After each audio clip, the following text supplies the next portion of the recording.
7th Annual Energy, Drone, and Robotics Coalition Summit here in Houston, Texas.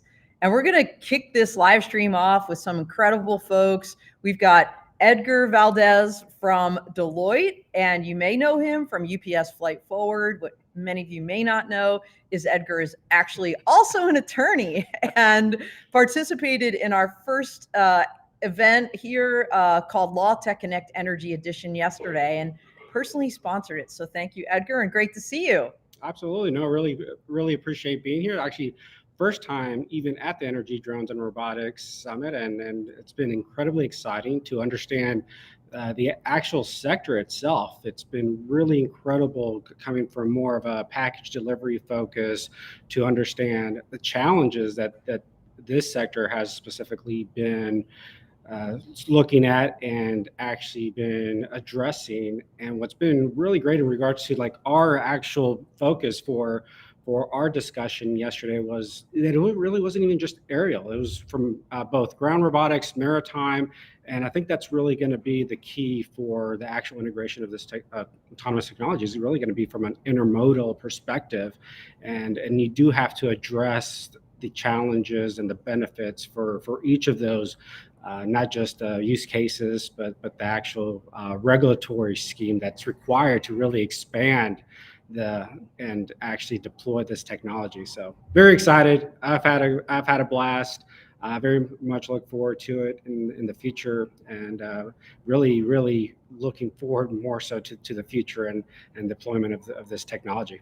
Yeah, absolutely. By the way, we are obviously live, and I want to do a couple shout outs here. We've got, I hope I don't butcher your name, Augustin Dermos saying, hi, everybody. Hey, Don Zoldai. And Kay Cruz, who was actually at the event yesterday as a VIP delegate, saying, great event yesterday, great speakers, good information, relaxing environment. Many thanks to you and the sponsor. So thank you, Kay, for coming. It was awesome to see you. Kay is involved in Skyfish drones, does a lot of great things in the industry. So the panel Edgar was talking about was actually called Navigating the Air and Sea Lanes for Offshore Energy. And, Edgar, one thing that jumped out at me, and I don't know if you agree with this, it seems like the maritime environment, at least, the underwater, certainly ROVs, the remotely operated ones on a tether, so easy to operate and less constrained from a legal and regulatory perspective than from the air. Yes, I think that definitely was very much apparent, because it was then really more geared towards the actual challenges from an actual technology perspective. And yeah, I'll be the first to admit that from a maritime legal, definitely it's not my focus and my basis, but I do understand at least that it can become a little complicated, especially that it's a little bit more governed by treatises and especially from an international perspective. But yeah, it did seem like the ability to actually deploy the technology is sometimes not as hindered from more of an actual legal perspective. But I like I said, I really do think that it's going to be ultimately the maritime and aerial and ground deployment. I think that's where you can start to be able to build off of each other and leverage how they make the actual business case for companies. Yeah, absolutely. And by the way, fun fact, everybody, the territorial sea goes out to 12 nautical miles, from the coastline. And, if you're venturing out beyond that, either by air or by sea, then you're in international, either airspace or waters. And that's when all of these really interesting rules start kicking in. And, we had Jonathan Ruprecht, up here with his phone yesterday, like ticking off, did you think about this and these 50 things? And it was like really mind blowing. I wish I had a videographer yesterday. I didn't. So if you weren't here live, you missed out big time. But Edgar, before we get to our next guest, tell us a little bit about what you're doing at Deloitte and how folks can reach you as we kind of close out here. Yeah, absolutely. Really appreciate that. So ultimately, a lot of my focus is really in regards to actually UAS, AAM deployment. Been working with clients from actual program stand-up. So it can be as simple as either navigating the regulatory scheme that is required to actually deploy a program, as well as actually from a program management perspective of actually identifying what are you actually trying to do, identify that actual use case and then assess them in regards to actually developing those test cards and actually be able to identify those best-in-class vendors for them to make sure that they're going to be set up for success now, and then actually like not move from like just a proof of concept to an actual scalable operations for their actual autonomous operations using a variety of systems. So that's really a lot of my focus, and please feel free to reach out to me, of course, on LinkedIn, or you can just real simple, E. Valdez, so first letter of my name, and then last name Valdez at Deloitte.com. There you go. Well, thank you so much. Thank you really so much. appreciate Of you. I'm course. glad you're liking the event. It's so great that you came. Thank you so much. I really appreciate it. All right. Thanks. We'll see you soon. Perfect. And next up, we've got Michael Hill from Volatus Aerospace. Michael are you here? Are you stationed here in Texas, or you live here? Dallas. That's what I thought. You lived in the Dallas area. So Michael, tell everybody a little bit about what you do at Volatus. Yeah, hi, I'm the regional director of Volatus. First, thank you for having us here. Of course, we love to support Don. So I'm regional director of business development for Volatus Aerospace. I head up a number of projects, multiple cargo operations, both international and offshore, and just some other projects that are going on with Volatus. So really the big projects, that's what I help Volatus build out. And you came yesterday. You were one of our VIP delegates. So great to have you in the audience there. You've been at this show for a number of years now, right? Yeah. This is kind of a local staple for you. Yeah. And what have you seen, Michael, over time with regards to this show? What changes? How has the industry, drones, robots, with respect to energy, how's it evolved or changed in your opinion? It really has changed a lot. And Sean and his team, they run a really great event here, right? If you've never been to the Energy Drone, you need to come because there's a lot of great tech that's involved here. I would say for me, the thing that I noticed the most is more ground-based robots, right? There's more that type of robots coming in, not so much aerial, right? And then there seems to be more service providers and that, right? So I would say that's the biggest shift I've seen this year alone, right? But it's still a great event. It's worth coming out and seeing all the technology that's out there and how best they can support your operations. I totally agree with you, Michael, because I was like literally tripping over spot-like dogs everywhere. It's like they were running around, crash. This one guy had a crash right in front of me. I'm like, Jesus Christ, like what is happening right now? And so, but it wasn't Spot, it was like some other, and there was like a handful of different ones. With all weird contraptions, and I guess they're like using these on oil rigs. You notice there's just several this year too. Usually it was Spot, right? Yeah. But now there's multiples in there. So I guess maybe there's a greater demand for a robotic dog. I guess so. And the other interesting thing about this event is how the energy community comes out here in droves. Like I heard that Chevron literally has 50 people here at this event. Wouldn't surprise me, right? Yeah.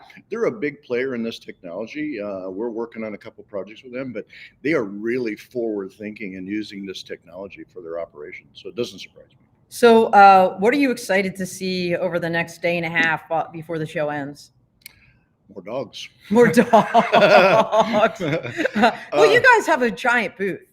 Yeah, you guys have a really big presence here. Yeah, we always have so much to showcase, right? For me, I like this one because it's kind of a home reunion for me. I get to see my friends and keep building those relationships with our partners and future partners. And, it's a great event to come to, and I always enjoy it. It's a very relaxed environment, and a lot of knowledge is shared here, right? So definitely should come. Awesome. And speaking of knowledge, like I said, you were in the audience yesterday. Was there anything I think you sat in the Beyond Visual Line of Sight panel, if I recall correctly. Were there any epiphanies, anything kind of interesting you'd like to share with the audience here that maybe didn't have a chance to come? Well, I think it was really informative for one. BVLOS is the secret sauce for all of us, right? They want to push those operations. For me, I've got an international cargo operation, and we've got an offshore project we're working on. And the regulatory framework that's involved in it, people underestimate that what really is involved to launching these operations and to do them successfully. And within those regulations, whether it's international waters or through the FAA or Border Patrol or whatever it may be, right? So I think that your session was fantastic, and I think more people need to be paying closer attention to those regulatory hurdles that have to be overcome, right, to make your operation successful. Yeah, and so many other challenges Yeah. too. We're going to hear from Don Berchoff here shortly, TruWeather, but Yeah. out there in the open seas, some crazy weather over that water. Yeah, it can be. So it's especially when you're talking miles and miles out and kind of making sure you have accurate forecasts and nowcasts for that. So anyway, Michael, how can, if they're not, well, first of all, if they are here, what's your booth number? If they're not here, how can they find you and reach you? Yeah, so if you are here, Adams Aerospace, booth 201, please stop by. We've got a number of aircraft and technology that we brought to showcase, as we always do. We love supporting this event. And outside of that, you can go to ValadisAerospace.com and you can find out more about us, ValadisAerospace.com, or find me on LinkedIn, and glad to connect with you and share knowledge with you about this great industry. Very good. And by the way, everybody, I'm sure many of you follow me. Adams Aerospace, this is the second year they've done an annual endowment across the Dawn of Drones podcast, a monthly spot. And coming up at the end of this month is Sharper Shape. This is a support to critical infrastructure month, overall sponsored by SAIC, but Sharper Shape will be our 100th episode. Nice. 100 for the Dawn of Drones. Nice. So make sure you're dialing in for that. And we thank you so much for that support on that show. So Michael, great to have you. Yeah. All right. I have one more thing that I want to add. Yeah, So sure. Yesterday was fantastic that I got to see your book that you partnered with USI, right? It's a fantastic book. And I love supporting USI. They do great things, but I'm about halfway through the book, and the book is awesome. If you're interested in regulatory and how to build out your drone program and those things, I would advise you to read the book because it's great. Well, thank you so much. In fact, that's a great segue because Josh Olds Yeah. from USI is our next speaker. So thanks, Michael. We got Josh coming on up. So Josh, your duty title, your job title, is it president now or CEO? President and CEO. Okay, USI. president CEO. That's what I thought. So so USI, you guys kind of rebranded, right? Unmanned Safety Institute now, focused USI, like kind of truncated here. Educational sponsor for the Law Tech Connect Energy Edition. So thank you for that. So many people got my the drone law book that I authored for USI for free as a result of that donation. So thank you so much. Well, of course. Yeah. So tell us a little bit about USI. So USI, it's been nearly a decade in the space, really focusing on personnel, organizational standards, trying to rising tides. Our mantra is rising tides are going to lift all boats. Really trying to help both workforce development, creating those professional pilots, aviators, technicians, visual observers, electronic observers, all those folks that are really needed inside of the industry, thinking about aviation safety as they're deploying the technology, feeding the commercial industry with that talent, being able to help those commercial companies deploy standards familiar to aviation, but maybe not so familiar to the commercial marketplace. We're often talking about the technology like computers in the 90s. It's changing, revolutionizing the way companies are deploying this tech to create those efficiencies, create ROI with that technology, but it's requiring upskilling, reskilling in a lot of ways, and trying to create those standard models from an aviation safety perspective. So that's our focus and our going forward vision. At the heart, what you do is about safety, but it's about workforce development, right? And building successful programs across the board, whether corporate, enterprise, right, private, across, all of it. And one thing that jumped out at me, Josh, that I learned yesterday, I learned so much, honestly, listening to these panels, the methane compliance panel, and some of these proposals that will actually, number one, allow third-party reporting to the EPA. I mean, that's going to be wild, right? And secondarily, so what is that going to generate? That's going to generate this requirement for a lot of these companies, not just O&G, not just oil and gas, right? We heard about buried wells. We heard about ships that emit methane, all kinds of things, right? And that's going to create a need for continuous monitoring. And that's going to, in turn, generate a need for the workforce that they're saying, nope, that doesn't exist right now. And so I think there is big opportunity here. Would you agree? I agree. I think it's really interesting when we look at the space and we look at the future of the technology. I mean, BV loss has been a big topic so far this week, and having the ability to operate this technology downrange changes the way that we are leveraging this remotely piloted technology in corporate aviation, and that workforce being able to do that. It's a higher skill, higher knowledge. They're operating in the national airspace. There's a lot of complexities around that technology. Whether automated or not, that pilot in the loop is a critical component. So helping train and educate, beyond Part 107 and into the future of that workforce, we want that workforce readily available as these regulations come down, because the industry is going to explode with those capabilities. And so that workforce is a necessity for the future growth of the industry. It is. And, one thing I learned also yesterday was with regards to technology, some of these sensors may need some tweaking. When you're flying and you got rotors going and all kinds of wind, how accurate, and apparently there's natural methane emissions from like swamps or certain things. And so figuring all that out and what are the quantities, I think there's just so much room for growth here. I mean, we had Dr. Jack Elson from Black Swift Technologies. They created a methane sensor in partnership with another company. So I'm going to hit him up afterwards and ask him some questions after hearing all of this. But so you guys have a booth here too. This is not your first year.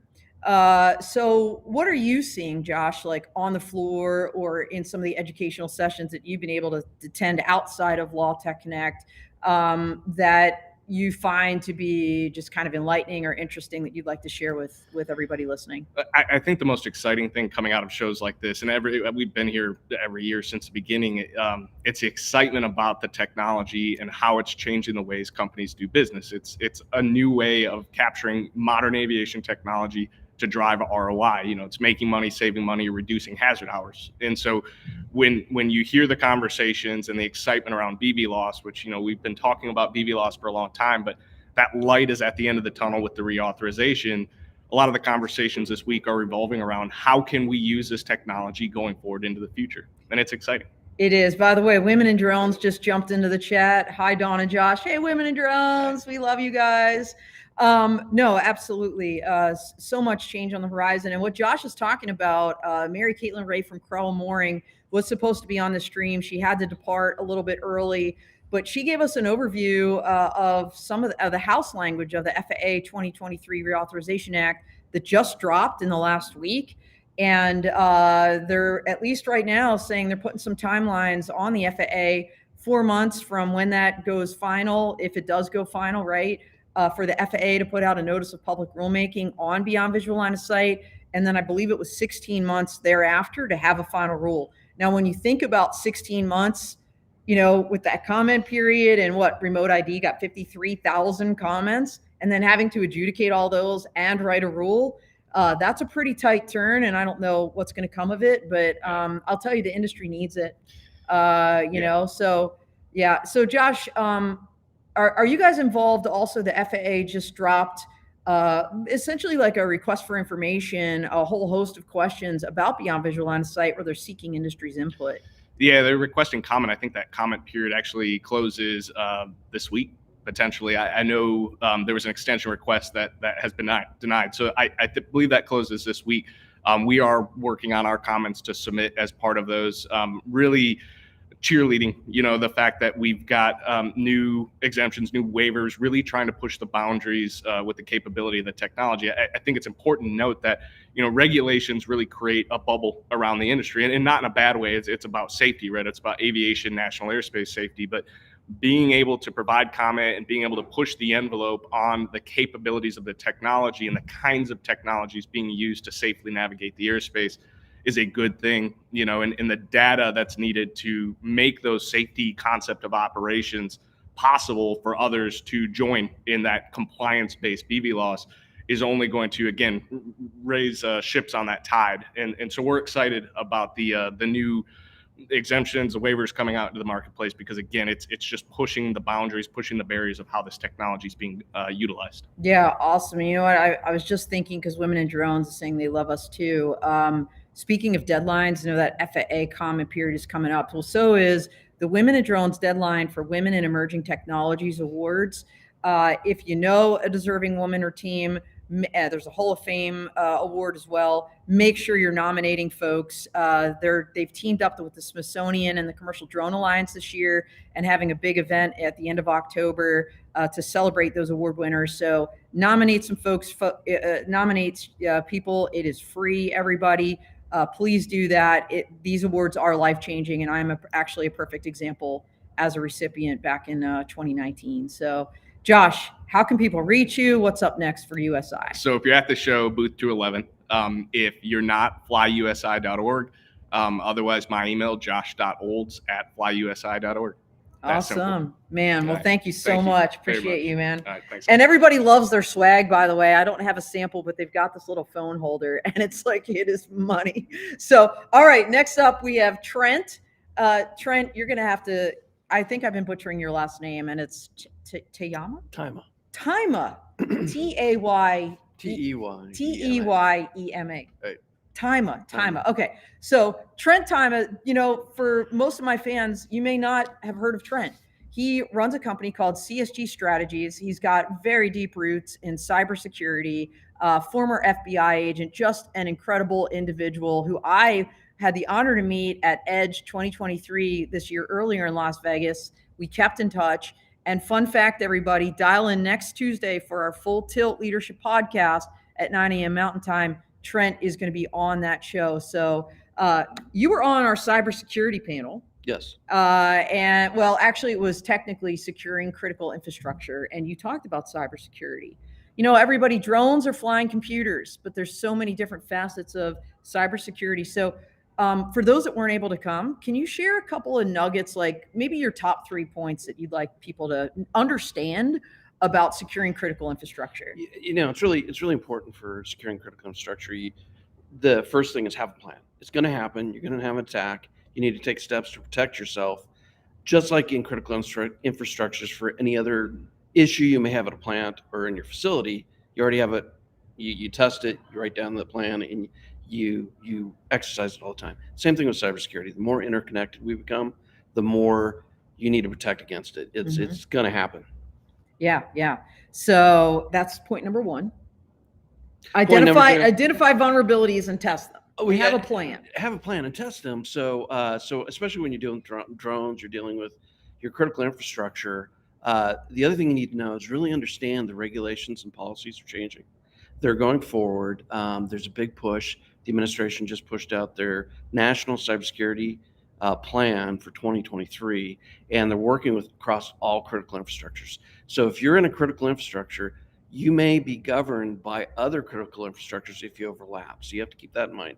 So it may not be your sector-specific agency. There may be another one that you're now bound by regulations. You need to work through those dialogues or work through those regulations to understand what you're on the hook for. I mean, it's really interesting. So the great thing about Law Tech Connect this yesterday and today is I've learned a lot. And even every time I come to these things, I realize the overlaps where I wasn't seeing it before. So if I'm thinking energy, thinking traditional energy, sector-specific agencies, but then we start talking about FAA, right, and Part 107, and now you're using autonomous drones, you're using manned drones, and how does that affect how you do operations? That's a big deal. It's a lot of things to keep in mind. It is. That's why when I saw him at Edge, my wheels start turning. I'm thinking cybersecurity. There's such a need for an understanding of that in the drone industry. Honestly, like AUVSI just created a cybersecurity working group. I feel like within the last year. And, when you look around, Trent, there's actually not a ton of companies in this space as a wedge into the drone and robotics industry. And it's such a critical need because, what we're seeing, right? We talked about this. Yes. You talked about this yesterday. We're seeing in Russia and Ukraine, the hacking, all of it, right? The jamming, the spoofing, and having a plan for that, like for your operations, is critical. Well, and that's a good point, because if you think about it, it's more advances are made in hacking drones and targeting drones, both to defend and attack, especially with the conflict that's going on between Russia and Ukraine. Yeah. So everything that's being learned and pushed forward, we'll start seeing that here locally dealing with all drone operations, whether it's aerial, ground, or marine. And it's something really it's going to keep the industry on its toes. Yeah, absolutely. And by the way, I kind of digressed what you were trying to say. There was like a 3 parts to your points, I think. You said have a plan, exercise it, right. Know the rules, right? And what was the third? Well, and the third is be involved in the decision. It can't be a surprise. So it's there's going to be an attack. It's going to happen, and where most companies fail in this area is they treat it, they freeze up during an attack. It's going to happen. You have to exercise it and move through. And it's not going to stop. It's going to be an ongoing effort. Yeah, absolutely. So this is your first time to Energy Drone. What are your thoughts? Like, what are your impressions? It was really great. I enjoyed all the panels, but the one that really I enjoyed the most was like the methane. They're all great. I got a lot out of it, but I didn't realize the challenges that a lot of in the energy community, especially oil, gas, dealing with methane and leakage and tracking it, and sensors, and how to deal with that, and the risks. And since I deal in the critical infrastructure sectors, what that presents. It was really a great topic, and some of the regulatory things coming down that industry really needs to pay attention. Oh, I know what I was going to bring up. On that, I was working. I apologize. That's okay. So the third part. So there's a third entity. So when we talk about policy law and like cybersecurity, where you're coming down with the third part in methane, now other people can report if they see leaks. I was talking about that third-party reporting. It's like insane. Well, there's a concept in the law also called GITAM. It's Latin, but through that third-party reporting, that means they can also go to the Department of Justice on the civil side and file actions against your company. So this is why it's really important to be, mindful of what's going on, talk to your legislator, and also track how to manage that threat, because that means a third party can actually file a civil lawsuit, which, in addition to anything a regulator may do, there may be civil penalties coming against you by a third party. So that's why that third party reporting is actually a big deal, for a company. It really is. And people, they think about methane, they think, ozone, and there's climate change deniers out there, which I'm not going to go down that road right now, but it's a safety issue. Yeah. I mean, one of the epiphanies I had yesterday was when somebody said, this is an issue for departments of transportation, because a lot of these lines are under roads. And that story about how a guy fired up a chainsaw and freaking blew up because the methane was there, and they don't even know where these pipelines are located half the times. And so when you think about safety and those concerns, I mean, it's a very significant issue for so many different sectors, if you will, of critical infrastructure, for sure. Oh, absolutely. Yeah. So, all right, CSG Strategies, tell them a little bit about you, how they can reach you before they all watch you next week on the Till. CSG Strategies, I'm based out of the Washington, D.C. area. I do cyber advisory services related to policy, law, and counter threat. Best way to reach me is on LinkedIn, and I'll see you next week. Awesome. Very good. But before I let you go, I'm going to read a couple of these comments. Nancy Shemwell from Centrix was here in the audience yesterday. She said, thanks again for a great event yesterday. And Women in Drones is actually, we got Soné Koch from South Africa. Soné is an amazing drone pilot and lawyer out there. We had her on the show a long time ago in our clubhouse. And let's see, Women in Drones, great points, but scary that it's just a matter of time before an attack happens.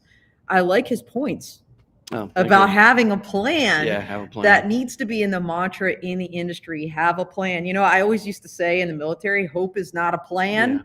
And of course, a plan never survives first contact with the enemy. We all know this, but you still need a dang plan. Absolutely. Right. So thanks for all your comments. Keep them coming. We love you guys.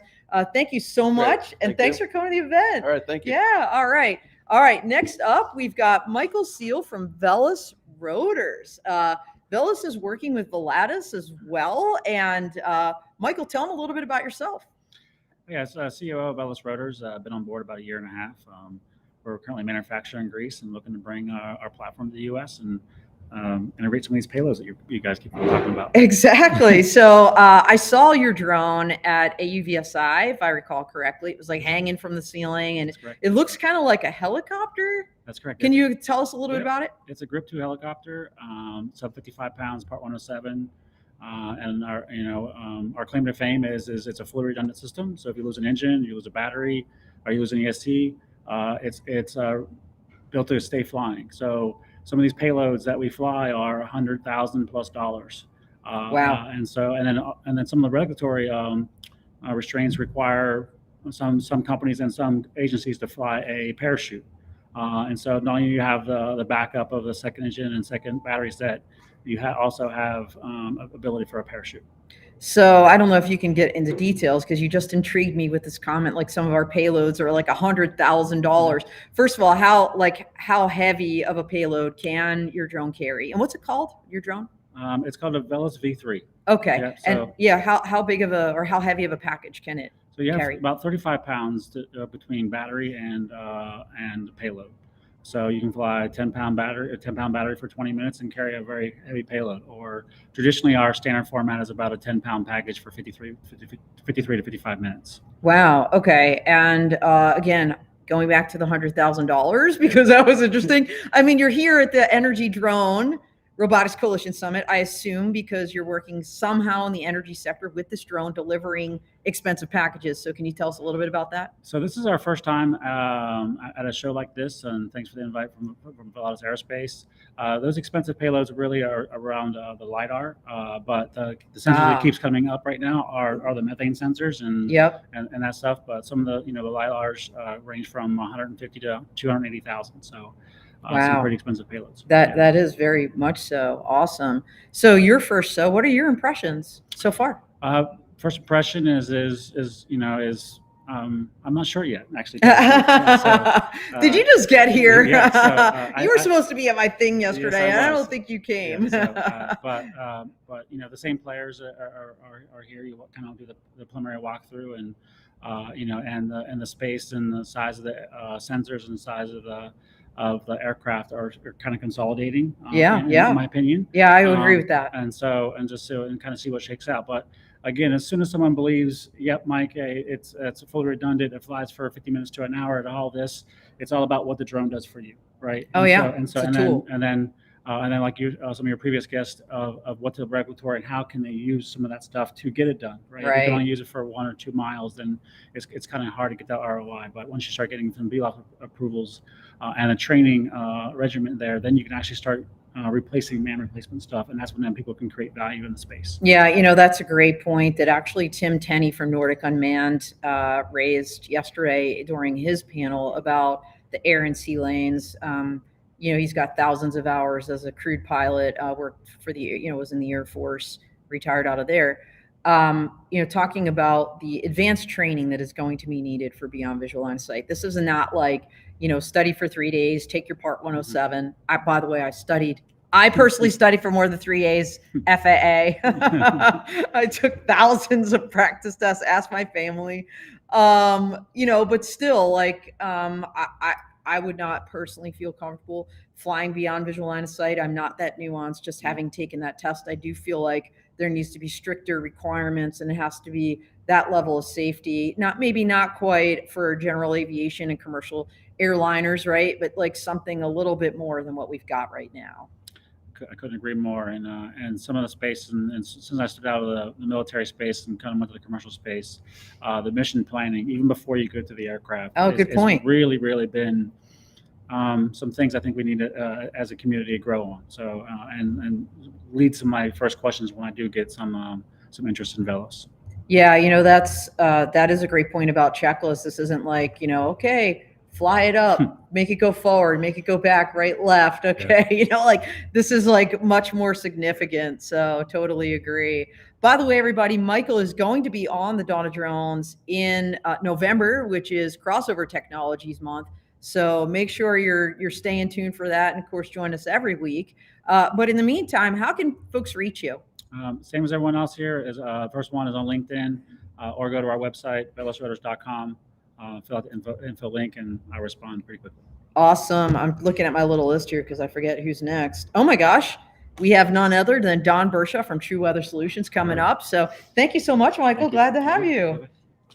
All right, here comes Don. And Don was on that Beyond Visual Line of Sight panel. Here he is.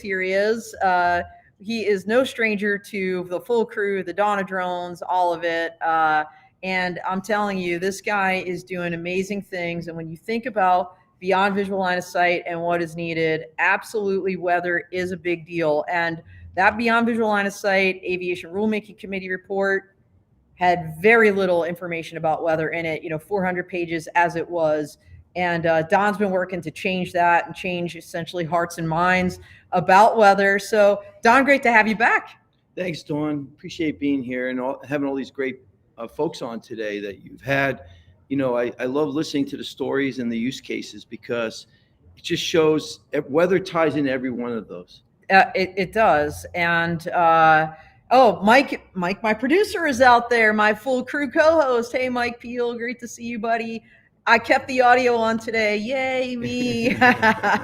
So, all right. So getting back to you, Don.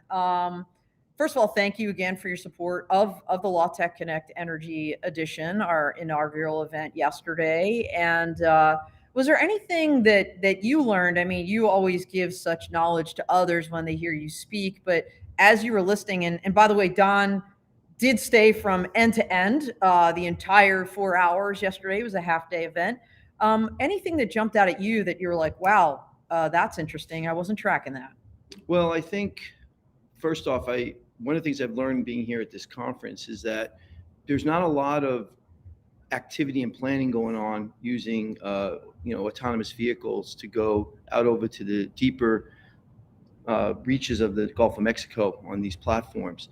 And then I learned that there's more of an emphasis right now in the energy area on pipeline inspection and the methane problem that has brought up. And I think it was very interesting that you noted that when you go out and you sense something using using some kind of sniffer or whatever technology you're using to see methane, there's so many environmental factors that can mess that measurement up. And you even said it. You said swamps that put off methane, or the wind, or there's so many factors. So it's not a matter of just going out there and flying a vehicle and collecting data and then you're done. No, you have to back out the environmental impacts of that. You have to, otherwise, so analytics become very important. Analytics become very important. And when I was in the military, we used to do a lot of support for something called MASIT.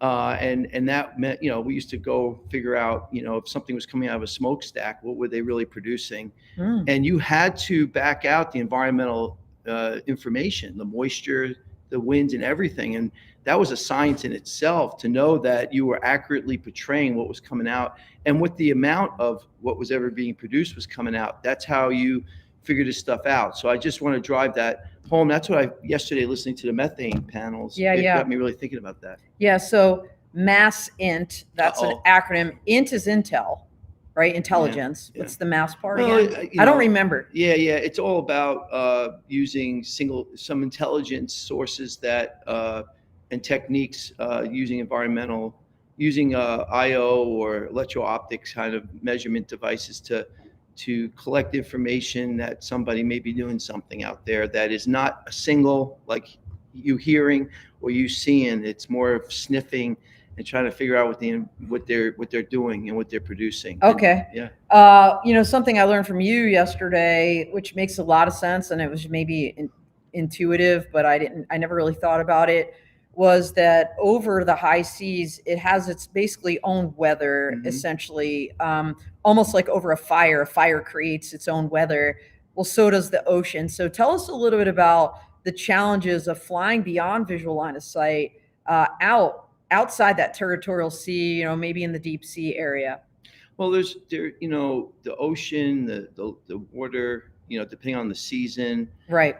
You could set up your own thermal climb of temperature in the day and at night that change, right? The water's warm in the day, at night the atmosphere above cools, and you set up some kind of these flows that we may not be able to measure with our models because we don't have data out there. Right. Keep in mind that, again, we don't collect data below 5,000 feet. We definitely don't collect data below 5,000 feet in some areas, in the lowest 1,000 feet over the ocean, and over the satellites do okay, but the bottom line is there's a lot of these circulations that's set up. And if you talk to helicopter pilots, especially if you're starting to, also deal with trying to land on these rigs out there, you get all kinds of squirrely winds.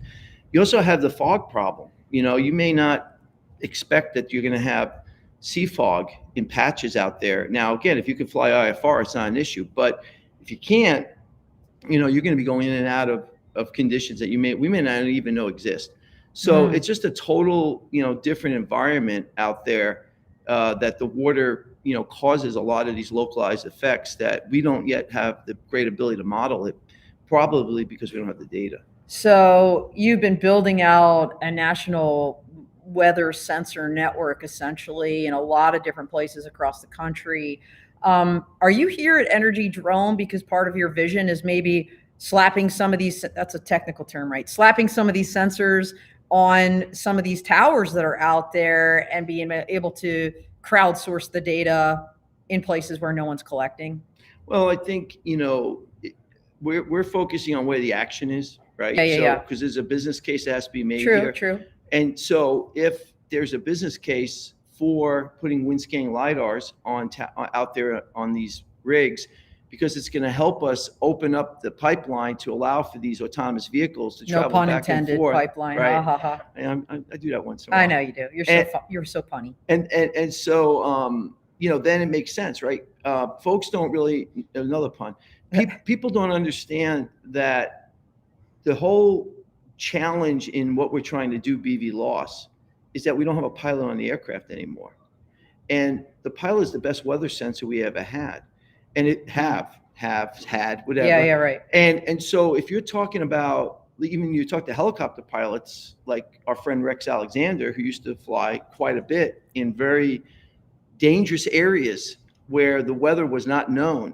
Yeah. Even, when you look on your little UAV forecast or whatever it is, that's not relevant to what these aircraft are trying to do, right? You can't fly BV loss on UAV forecast. You can't fly BV loss.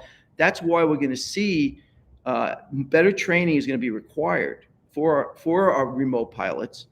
And we're going to have better rules about managing weather data to make sure that they're using data that's real and not data that is imagined in some of these models. So this whole idea of where do we put sensors, it's all going to be based where the action is, because there's a business case that has to be made to put them out. Yeah. But I can guarantee you that if there's high density operations going on somewhere, that the return on investment for these operators for paying for better weather data that they can't get today is going to be there, because it's all about flight time. It's about revenue generation. It's about safety. And you can't do that without a pilot on the aircraft as well as you can with a pilot on the aircraft. Absolutely.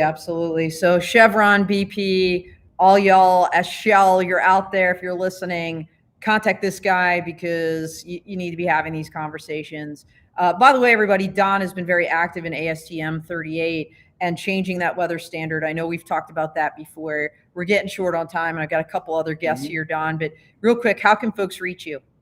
Don.Berchoff@TruWeatherSolutions.com, where the standard hopefully is going to go to ballot here very soon. I was working it this morning with Phil Cano at ASTM, and that standard, the FAA is waiting for it. They see the path for this standard to allow us for low, cost-effective data collection that could be used in flight control decisions in the future. So this is not about trying to, force people to pay for something they don't need. This is about setting up an environment where if you have the need to have better data, the FAA is going to allow you to use that data. And so we need standards for that. We need validation for that. And they're ready to start working on this. Well, exciting times indeed. Thank you for your leadership and what you're doing for the industry. So great to see you again. By the way, if you're here, Don is, and I think they're taping this tomorrow, actually. I'm moderating a keynote with Don, Ed DeReyes from Saberwing, and another gentleman from Ada from Microsoft. AirSim. Yeah, AirSim. Yeah. So he's a new ad. So I apologize for no not remembering. Ad is going to be a new ad. Ad is going to be a new ad. All right. See you, buddy. Thanks All right. lot. Take care. Thank you for support. Oh yeah. All right. Well, thank you for take care. yours. All right. Here we go. We got Tom Adams from AeroVigilance. Tom is not only fresh off of the Law Tech Connect Energy Edition, securing critical infrastructure panel, but also his own event out there at the Exelevate campus in Virginia. So Great to have you back, Tom. Tom was on Thank this you. show also this stream from AUVSI as well. Yes, we're first of all, I want to point something out. I was wearing some funky colored socks yesterday, and my family makes fun of. But Dawn's got some cool socks. Yeah, on I've today. got. All right. I don't know if I'm flexible enough. All right. It says, you can see them. It's a Supergirl, and it says, "Give a girl." What does it say? It Read it. says, "Give a girl the right to air." Right socks. Yeah. And she'll rule the world. Yep. So there you go. And someone just took a picture of me doing yoga in front of Tom, showing him my socks. So you never Sorry. know what's going to happen Little on these detour, my live bad. streams. They're completely unscripted and wild. So thank you. You had rainbow socks on, and I'm thinking, yo, man, it's Pride Month. Yeah. Go Tom. Hey, I love hey, that. Hey, you know. diversity is the So key. it is the key. So all right. So this is your first energy drone show. Yes. Yeah. Tell me your thinking about what you're seeing, what epiphanies you've had, or what new things you've learned. Well, actually, there's a couple things. I sat through the panels all day yesterday. Also, there's a few things that I learned. One, I learned way more about methane than I ever thought I'd learn. So it was a pretty interesting topic. All the different intricacies there. But I actually enjoyed some of the conversations around some of the maritime challenges that they're having, because some of them have some similarities to some of the air domain challenges. Absolutely, which I yeah. thought was On the pretty autonomy fascinating. side, like Yes. if it's an ROV that's tethered, like have at it. Like nobody Right. seems to care because it's like pretty controlled. But if it's autonomous, now it's just like, oh, what about the coal regs? And what about this treaty and that treaty? And it's just like mind blowing. It's honestly. very complicated. Yeah. And there's just like there's aircraft traffic corridors, there's also shipping corridors and there's things that I just didn't know about. So it was really fascinating to listen to some of that. And then down on the floor, this is my first one. We were doing, had the La Tech Connect most of yesterday, but I did get a chance to visit some of the booths, but I did take a detour towards the bar and the Yeah, snacks. great happy hours. The Yeah, it was Howdy good- networking good event happy last hour, night. but They there- did have soft pretzels, and I did eat one. I've been trying not to eat carbs, and it was good, and I don't regret it. Yeah, good. So yeah, the good stuff. Yeah, there's a lot of great vendors and exhibitors down there, so I'm looking forward to checking it out later on today. Me too. I'm seeing some submersibles and like other things that I are really not kind of normally that I'm involved in, and so I can't wait to talk to some of these folks Yeah, for sure. absolutely. Yeah. So great event you just had down there at Accelerate, like a 2-dayer about counter UAS. I also saw your partner in crime, no pun intended. No pun intended, actually. Casey Flanagan at the Counter UAS Congress in DC. That was a great event as well. So many things, Tom. Counter UAS is a continuing issue because those authorities for a very small handful of federal agencies are expiring in September. That is going to leave us in a huge lurch. And by the way, what we have isn't even good enough. So do you agree? I mean, this isn't about like state, local, tribal, territorial cops and giving them authority. This is about homeland security. And I can't believe people aren't a little bit more energized about this. Yeah, I think that's a good way to frame it. And I think there are a lot of, I understand some of the challenges with the, reauthorizing and proliferating some of that technology and capabilities out further. But I think there are some no-brainers. One is to be able to have full detection capability for state, local, tribal, territorial, as well as critical infrastructure, because that drone telemetry data, it really isn't something that anybody should be concerned about from privacy or civil liberty concerns. And when you have ADSB and remote ID already broadcasting similar data, then what's the difference with the collection of that data? So I think that's an important thing, minimum step that needs to happen. But I hope that they do a lot more. No, I agree. And if you guys are not tracking the Counter UAS Hub, that Tom is a co-creator of that with Casey. Lots of great information about counter UAS and related security issues for the industry. So sign up for that. It is free. I think you also have a subscription. But by the way, Tom and Casey were also on the Dawn of Drones podcast. Was that April? It was back in April. I feel like it was April. So go back and check that out if you want to learn a whole bunch more about AeroVigilance, why they created it, what this Counter UAS Hub is all about. You don't want to miss that on demand. So go back and check that out. So how can folks reach you, Tom? Well, first of all, thanks for the plug on CUAS Hub. As you mentioned, it is a free service. One of the things that we want to do is we want to help people learn more about this topic, because there's always so much to learn There is. about that. And so please check it out. We put new stuff on it almost every day. But they can reach me at tom@aerovigilance.com. I can be found on LinkedIn. We're pretty easy to get a hold of. Yep. All right. Awesome. Well, have a great rest of your show. Thank I will you. see you again. Appreciate it. By the way, I'm at booth 110. 110. Tom helped me set it up. Yeah, I did. He's like dragging stuff down yesterday. So thank you. I always seem to enlist Tom to help me with everything. So thank you so much. You bet. And I'll see you down there later. Sounds good. All right. Thanks, Don. Awesome, Appreciate man. it. Take All care, right. everybody. And next up, we've got Rob Knochenhauer from Censys Technologies, Miami. Daytona Beach. Sorry. Another close, part of pretty Florida. It close, was close, not close enough, but Florida-based company making really cool fixed-wing drones, doing incredible stuff out there in the energy sector. So welcome, Rob. Thanks. Glad to be here. Yeah, and Awesome. Censys, thank you also for your support of yesterday's event. You were on that Beyond Visual Line of Sight panel. Yeah, it was really good. You guys have been doing this for a while, and you actually help people obtain waivers right now, don't you? Correct. Yeah. That's exactly what we do. There's the folks that gravitate towards Censys as a platform choice typically go in our direction because of the fact that we can help them get those BVLOS approvals under Part 107. Yeah. So, and you are their chief of regulatory and policy, is that right? Director of Regulatory Affairs. There you is go, what they call me. director of regulatory. Yeah. Okay, I'm Yeah. butchering everything Sure, about that's all Rob. good, yeah. Like clearly, I have no notes. Like I'm just going with this. Yeah. So, all right, awesome. And you're up in Boston though, or in that area? Yes, I live just south of Boston. That's correct. Okay, Yes. very cool. And you guys have been at this show before, right? Like this is not your first rodeo, no pun intended. We are in Houston. Yeah. Right. Yeah. No. So we were here last year, and so for me, this is my second time here to the Energy Drone and Robotics Summit, is what we're calling it, right? So Yes. So it's good to see. Like the difference is, it seems like there's a bigger crowd here this year than there was last year, and For that's sure. exciting to see. And I think that's probably an attribute of just folks becoming a bit more aware of what people can do with drones. And that's it. And from my perspective, as someone who has been an aficionado of the industry for many years now, I'm really happy to see it continue to grow. So. Yeah, it was Edgar, our first guest today, that said, I think it was him that said he's seeing a lot of robots out there.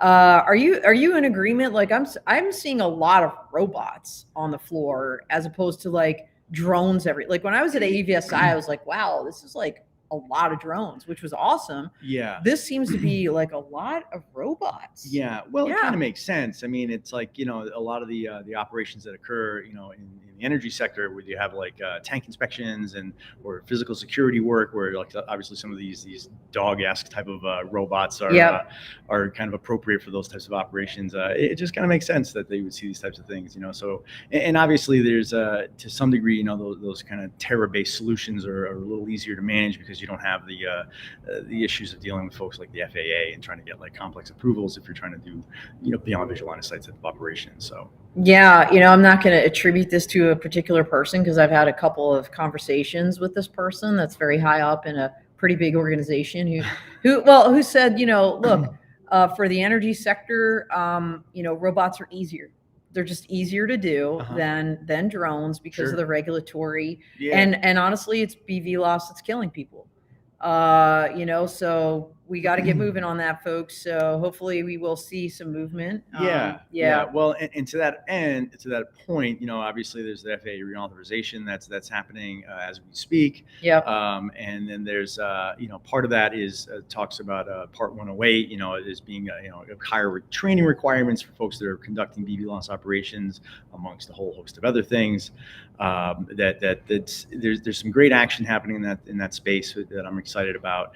In particular, one thing I'll plug on behalf of the FAA is the Federal Registry notice that came out on May 25th regarding a request for comments on some of the technical solutions that enable BVLOS operations, that is currently open and closes tomorrow. So if you've got comments about it, and I would encourage everybody that's really interested in the space to just think about it a little bit, just kind of read through the questions and see what makes sense to you, and put your thoughts out there, because I think the FAA is really actively seeking out those inputs from industry. So. No, that's a great point. They are. I know detect and avoid was one of those Mhm. technologies that they were talking about. I can't remember. There's like 6 or 8. Yeah, things. there's questions about UTM, about shielded UTM. operations, standards regarding DAA. So yeah, there's a lot of questions there. So, and a lot of things certainly at Censys that we've been considering for quite a while now. So we have a DAA solution embedded into our aircraft from Iris. Iris Automation. Thank you. Yeah. I couldn't remember An optical. word. It's Right, an right, right. optical solution. Exactly. Yeah. And this summer, we're actually, our team is on our road show and evaluating ground-based radar as a potential solution for managing air risk for BBLS operations that we're pretty excited about. So we're continuing to evaluate different technical solutions to answer the mail there, as well as operational solutions that we can do to also mitigate risk. So it's because that's the name of the game, effectively. So It really is. So you mentioned this road show, so Mhm. that's a great segue. Like, where can people find you or see Censys Technologies in action? Sure. So the road show is going on. It's Centero Tour 4, and currently this week it is in Valley, Nebraska, at co-located with Valmont Industries and up in Nebraska there. And I think they're in Tennessee next week, and the week after in Virginia, and then they close out for a couple of weeks of demos in nearby our headquarters in Daytona. So, and then beyond that, though, you can find Censys Technologies at censystech.com, and you can find me on LinkedIn, or it's I don't actually, Knochenhauer Rob at censystech.com. So good luck trying to spell And it. there's an H in there. That's not a K. That's It's true. knock There is with an H. Right, Like I right. had So it spelled wrong on the slide. It was at some and point. it's actually spelled wrong on my badge. It is? It is. Oh, yeah. All right. Well, awesome. Yeah. That's wonderful. So, but for you personally, what shows do you have coming up? Will we see you at Commercial UAV, for example, in Las Vegas coming up in September? I'm going to say most likely. All right. Well, Yeah. sweet. Since we're talking about that, I'm just going to put the plug in now. Third annual Flash Mob Networking Happy Hour going to happen on Labor Day, working with Titan Aviation and Tony Drummond to make that occur. So keep your eyes peeled and come in a little early and join us Labor Day evening for an awesome night of networking before we kick off CUAV this year. All right. So what else, Rob, as you close out and grab Sean Guerre, who is next? Yeah. Is he out there? I don't know. I saw him for a second. Okay. Well, Yeah, so I guess my closing thoughts is like I think I'm excited for the industry. I'm excited to see that the energy sector is really embracing the use of technology. I mean, and so I started my career in ground robotics, explosive ordnance disposal, and what's really kept me in the unmanned systems space for as many years as I've been in it now is the fact that I see it being used to save lives and to prevent injury to folks that are doing these dull, dirty, dangerous jobs that certainly can benefit from this type of automation. So absolutely great to be here. Thank you so much. Great to work Great with to you, see you. Rob. All right. Is he really out there, Sean? I don't know. Can you yell? Yeah. All right. I'll just keep talking while we're looking for Sean Guerre. I did see him pop his head in the door at one moment. He is our last guest for today. Again, an incredible event. So not sure where he is. Interesting. Well, that's unfortunate, but that's okay. Sean is the leader of the Energy Drone Robotics Coalition Summit. If you guys are not tracking this group that he's created, the EDRC, the coalition, go to their website. You can sign up for their newsletter for free. Really great, quippy, fun stuff, but highly informative on a weekly basis about the energy sector and drones and robots in it. So just another one to add to your list of things that should be dropping into your inbox. Speaking of which, if you haven't signed up for my newsletter, please do so. You can do so on my website. Any of those little things like at the bottom says sign up for the newsletter, do it. And one last plug, besides Trent next Tuesday, next Monday, we're going to be actually airing a special broadcast from our Law Tech Connect AUVSI event. It's panel 1 about UAS and AAM regulations. Lisa Ellman's moderator. We had Kevin the Drone Guy Morris on there, rolling through the people in my brain. I know Colby Free from Airspace Link and Belinda Belinda Nixon, partner at Perkins Coie Law Firm. So if you weren't able to come to that event, or if you did come and you want to see it again, check that out, 9 a.m. Mountain, 11 a.m. Eastern. But you need to sign up. Again, if you're signed up for my newsletter, you're going to get that stream. Go onto my website and sign up for that. And then you'll also have exclusive post-stream access. It will not be publicly available once that stream is done next Monday. So, well, unfortunately, we missed Sean, but that's okay. That is all she wrote. It was an awesome stream. And I'm very much, thank you, everybody who was in the comments. Really appreciate you watching this, and look forward to tomorrow. We are doing Nate Ernst live from here, Mission Go, talking about how Mission Go supports critical infrastructure. And so Nate and I will be sitting side by side in this very room, doing this live from Energy Drone here in Houston as well. So check out the Dawn of Drones, a special live edition from Energy Drone with Mission Go tomorrow, 9 a.m. Mountain, 11 a.m. Eastern. Everybody, that is all she wrote. We are out here.